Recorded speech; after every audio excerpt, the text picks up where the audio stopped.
আজি আপোনালোকৰ লগত মই অন্য এটা খবৰ শ্বেয়াৰ কৰিম বিশেষকৈ আজিৰ খবৰটো হৈছে শিক্ষা বিভাগৰ এটা গুৰুত্বপূৰ্ণ খবৰ আপোনালোকৰ লগত শ্বেয়াৰ কৰিম আপোনালোকে স্কিপ নকৰি সকলোৱে আমাৰ ভিডিঅ'টো চাই থাকিব আৰু এতিয়ালৈকে যদি আমাৰ চেনেলটো ছাবস্ক্ৰাইব কৰা নাই কাইণ্ডলি ছাবস্ক্ৰাইব কৰি দিব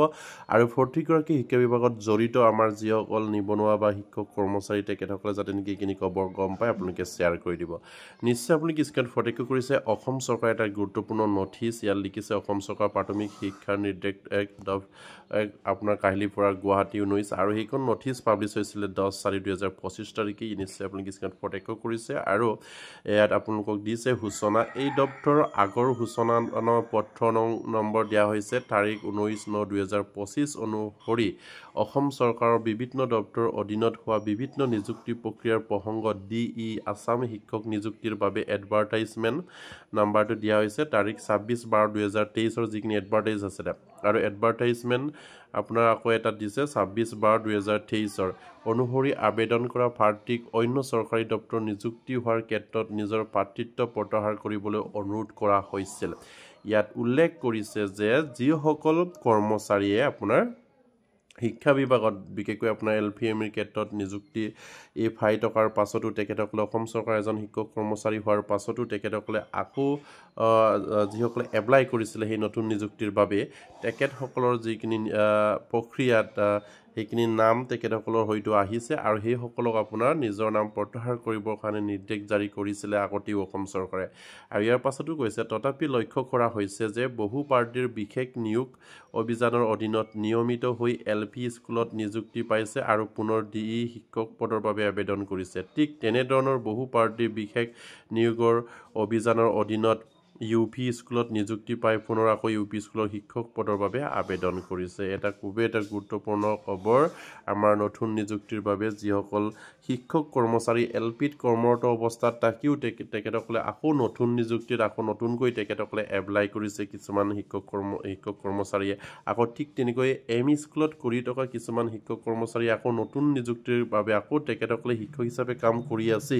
কাম কৰি থকাৰ পাছতো আকৌ তেখেতসকলে নতুনকৈ আকৌ ME স্কুলত নিযুক্তি পাবৰ কাৰণে তেখেতসকলে আকৌ কি কৈছিলে পুনৰ আবেদন কৰিছে আৰু সেইখিনি তালিকাত অসম চৰকাৰৰ বিভাগৰ পৰা সেইখিনি দেখিবলৈ পোৱা হৈছে আৰু সেইসকল কৰ্মচাৰীক তেখেতসকলৰ নামসমূহ সেই আপোনাৰ প্ৰক্ৰিয়াৰ পৰা প্ৰত্যাহাৰ কৰিবৰ কাৰণে আগতেও এখন অৰ্ডাৰ ওলাইছিলে আৰু ঠিক তেনেকুৱা এখন অৰ্ডাৰ আকৌ অসম চৰকাৰে পাব্লিছ কৰিছে যাতে নেকি অভাৰলেপিং নহয় যিজন কৰ্মচাৰী হৈ থকাৰ পাছতো আকৌ তেখেতসকলে LP কৰ্মচাৰী হিচাপে আকৌ নিযুক্তি দি আকৌ আন এটা পদ তেখেতসকলে দখল কৰিব অভাৰলেপিং হৈ থাকিব আৰু সেইবাবে সেই কিছুমান পাৰ্টিয়ে হয়তো পোৱাৰ পৰা বঞ্চিত থাকিব নতুন যিসকল পোৱাৰ আশাত আছিলে আৰু সেইবাবেই অসম চৰকাৰে আকৌ সেইখিনি নিজৰ নামসমূহ প্ৰত্যাহাৰ কৰিবৰ কাৰণে ইয়াত অনুৰোধ জনাইছে বিশেষকৈ যিসকল কৰ্মচাৰীয়ে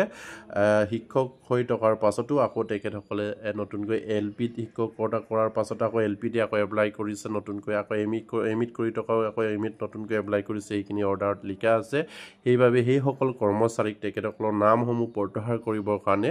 ইয়াত নিৰ্দেশ জাৰি কৰা হৈছে আৰু ইয়াৰ পাছতো গুৰুত্বপূৰ্ণ পইণ্ট কিছুমান উল্লেখ কৰিছে সেইখিনি আপোনালোকৰ লগত শ্বেয়াৰ কৰিম আপোনালোকে স্কিপ নকৰি সকলো ভিডিঅ'টো চাই থাকিব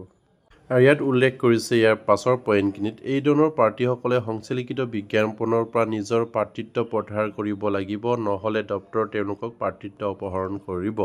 ইয়াত কৈছে যে যিসকল প্ৰাৰ্থীয়ে তেখেতসকলে ডাবুলকৈ তেখেতসকলে নিযুক্তি পাবৰ কাৰণে আকৌ এপ্লাই কৰিছে সেইসকল প্ৰাৰ্থীক নিজে প্ৰত্যাহাৰ কৰিবৰ কাৰণে অসম চৰকাৰে অনুৰোধ জনাইছে আৰু যদিহে নকৰে তেনেহ'লে শিক্ষা বিভাগৰ পৰা সেইখিনি প্ৰত্যাহাৰ কৰা হ'ব শিক্ষা বিভাগে সেইখিনি প্ৰত্যাহাৰ কৰা হ'ব ইয়াত নথিছ জাৰি কৰিছে যিসকলে শিক্ষকতা কৰি থকাৰ পাছতো আকৌ শিক্ষকতাৰ বাবে তেখেতসকলে আকৌ নতুন নিযুক্তিত এপ্লাই দিছে আৰু সেয়াত অসম চৰকাৰে সেইখিনি অভাৰলেপিং হোৱাৰ বাবে এইখিনি তেখেতসকলৰ সেইখিনি কাম কৰিবলগীয়া হৈছে যিহেতু তেখেত এজন শিক্ষক হৈ থকাৰ পাছত LP শিক্ষক হৈও আকৌ LP শিক্ষকতে তেখেতসকলে আকৌ নিযুক্তি পাবৰ কাৰণে নতুন এপ্লাই কৰিছে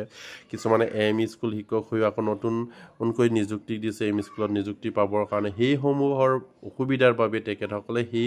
অভাৰলেপিং যাতে নেকি নহওক এজন শিক্ষকৰ নামত দুটাকৈ এপইণ্টমেণ্ট যাতে নেকি ইছ্যু নহওক সেইবাবে অসম চৰকাৰে এইখিনি তেখেতসকলক প্ৰত্যাহাৰ কৰিবৰ কাৰণে দাবী জনাইছে অনুৰোধ কৰিছে আৰু অন্যতা যদি তেখেতসকলে যদি নিজে প্ৰত্যাহাৰ নকৰে তেনেহ'লে এইখিনি শিক্ষা বিভাগৰ পৰা কৰা হ'ব বুলি ইয়াত জানিব দিছে আৰু উপৰোক্ত পৰিস্থিতিৰ প্ৰতি লক্ষ্য ৰাখি এই দপ্তৰৰ নথিছসমূহ নথিছ নং দিয়া হৈছে তাৰিখ 10/9/2025 অনুসৰি প্ৰকাশিত ফাৰ্ষ্ট প্ৰভিন্সিয়েলাইজ মেৰিট লিষ্ট নাম থকা প্ৰাৰ্থীসকলৰ LP আৰু UP স্কুলৰ শিক্ষকৰ পদৰ পৰা স্ব ইচ্ছাৰে প্ৰাৰ্থিত্ব প্ৰত্যাহাৰ কৰিবলৈ নিৰ্দেশ দিয়া হৈছে ইয়াত যিহেতু নতুনকৈ নিযুক্তি প্ৰদান কৰিবলৈ অসম চৰকাৰে গৈ আছে আৰু হেয়ে সেপ্টেম্বৰ মাহৰ 10 তাৰিখে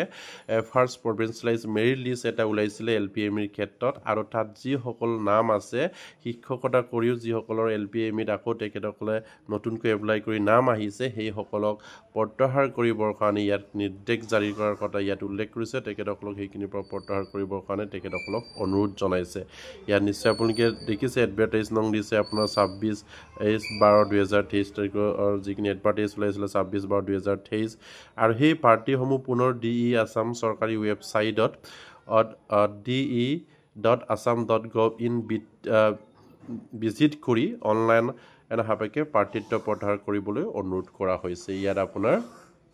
অসম চৰকাৰ যিখিনি ৱেবছাইট আছে আপোনাৰ de.assam.gov.in সেই ৱেবছাইটত তেখেতসকলে কি কৰিব লাগিব তাত ভিজিট কৰি নিজৰ নামসমূহ তেখেতসকলে প্ৰত্যাহাৰ কৰিব পাৰিব বুলি ইয়াত কোৱা হৈছে সেই ক্ষেত্ৰত কোনো অফলাইন বিকল্প বা পদ পছন্দ গ্ৰহণ কৰা নহব সেই ক্ষেত্ৰত কোনো কিবা অফলাইন প্ৰক্ৰিয়া গ্ৰহণ কৰা নহব তেখেতসকলে অনলাইন এদি কৰিব লাগিব আপোনাৰ de.assam.gov.in ৱেবছাইটত গৈ তেখেতসকলে যিসকলৰ নাম আহিছে বিশেষকৈ যিসকল শিক্ষকতা কৰি আছে শিক্ষকতা কৰি থকাৰ পাছতো তেখেতসকলে আকৌ নতুন নিযুক্তিত এপ্লাই দি তেখেতসকলৰ নাম আহিছে বা কোনোবা এটা পদ তেখেতসকলে দখল কৰিছে সেইখিনি প্ৰত্যাহাৰ কৰিবৰ কাৰণে এই মানে আপোনাৰ সেই নটিছখনত জাৰি কৰা হৈছে বা তেখেতসকলক অনুৰোধ কৰা হৈছে যদি তেখেতসকলে নিজে যদি প্ৰত্যাহাৰ নকৰে কিন্তু এইটো শিক্ষা বিভাগৰ পৰা নিজে প্ৰত্যাহাৰ কৰাৰ কথা ইয়াত উল্লেখ কৰিছে খুবেই এটা গুৰুত্বপূৰ্ণ খবৰ আমাৰ যিসকল শিক্ষক কৰ্মচাৰীয়ে আকৌ নতুনকৈ এপ্লাই কৰি আকৌ নাম আহিছে সেই সকল শিক্ষক কৰ্মচাৰীৰ বাবে যেহেতু সেইখিনি কৰিব নালাগে কাৰণ এজনৰ নামত দুটাকৈ যদি পদ আগত শিক্ষকতা কৰাৰ পাছতো আকৌ তেখেতৰ নাম যদি নতুনকৈ আহে তেনেহলে সেইখিনি কেতিয়াও সকলোৰে কাৰণে গ্ৰহণযোগ্য নহয় কাৰণ অন্য কোনোবা পাৰ্টি নোপোৱা পাৰ্টিও হয়তো বঞ্চিত হ'ব আৰু এই নোপোৱা পাৰ্টিখিনি যাতে নেকি পাব লাগে সেইখিনি চেষ্টা কৰিব লাগে তেখেতসকলেও কাৰণ তেখেতক অলৰেডি এজন শিক্ষক LP শিক্ষক হৈ আকৌ LP শিক্ষকত তেখেতসকলে নিযুক্তি পাবৰ কাৰণে আকৌ এপ্লাই কৰাটো গ্ৰহণযোগ্য হোৱা নাই যদিহে LP ক্ষেত্ৰত তেখেতসকলে আছিলে তেন্তেহ'লে MEত তেখেতসকলে হয়তো নতুনকৈ এপ্লাই কৰিছে বা নাম আহিছে তেতিয়া হয়তো সেইখিনি গ্ৰহণযোগ্য হ'ব কাৰণ LPৰ পৰা সকলোৱে আপোনাৰ আপগ্ৰেড হ'ব বিচাৰে LPৰ পৰা ME লৈ MEৰ পৰা হাইস্কুল বা সেকেন্ডাৰী লৈ সেইখিনি সকলোৱে বিচাৰে সেইখিনি যদি যোগ্যতা আছে তেনেহলে সেইখিনি অসুবিধা নাই কিন্তু যদিহে আপোনাৰ LPতে দুটাকৈ চাকৰি যদি আপুনি কৰি এটা কৰাৰ পাছতো আকৌ আৰু এটা ফাৰ্ম বুলি আকৌ আৰু এটা নিযুক্তি প্ৰক্ৰিয়াত এপ্লাই কৰাটো কেতিয়াও গ্ৰহণযোগ্য নহয় বিবেচনাধীন নহয় কাৰণ MEত কৰিও আকৌ LMEত আপোনালোকে বিচাৰি টকাটো কেতিয়াও গ্ৰহণযোগ্য নহয় কাৰণ কোনোবা এটা হয়তো আমাৰ নিবনুৱা আমাৰে লগৰ হয়তো কোনোবা বাই বন্ধুৱে হয়তো বঞ্চিত হ'ব নিজৰ যিখিনি আপোনাৰ কেৰিয়াৰ যিখিনি আপোনাৰ এপ্লাই কৰিব মানে নাম তালিকাৰ পৰা তেখেতে বঞ্চিত থাকিব আৰু সেইবাবে সেইখিনি যাতে নেকি অভাৰলেপিং নহয় সেই অসম চৰকাৰ গুৰুত্বপূৰ্ণ এটা সিদ্ধান্ত লৈছে যিসকলে LPত শিক্ষকতা কৰিও LPত নাম আহিছে তেখেতসকলক প্ৰত্যাহাৰ কৰিবলৈ কৈছে যিসকলে MEত চাকৰি কৰি আকৌ MEত নতুন নিযুক্তিৰ নাম তেখেতসকলে তালিকাত অন্তৰ্ভুক্ত হৈছে তেনেহলে তেখেতসকলে নিজে প্ৰত্যাহাৰ কৰিবলৈ ইয়াত কৈছে ৱেবছাইট যোগেদি অনলাইন যোগেদি এটো অফলাইন কোনো গ্ৰহণযোগ্য নহয় বুলি কৈছে আৰু যদিহে নিজে তেখেতসকলে প্ৰত্যাহাৰ নকৰে তেনেহলে শিক্ষা বিভাগৰ পৰা সেইখিনি প্ৰত্যাহাৰ কৰা হ'ব বুলি ইয়াত নিৰ্দেশ জাৰি কৰিছে খুবেই এটা গুৰুত্বপূৰ্ণ খবৰ আৰু ফৰটেকে যাতে নেকি এইখিনি খবৰ পাই আপোনালোকে শ্বেয়াৰ কৰি দিব আৰু এতিয়ালৈকে যদি আমাৰ চেনেলটো ছাবস্ক্ৰাইব কৰা নাই কেনে ছাবস্ক্ৰাইব কৰিব বুলি আশা ৰাখিলোঁ নমস্কাৰ জয় আইকম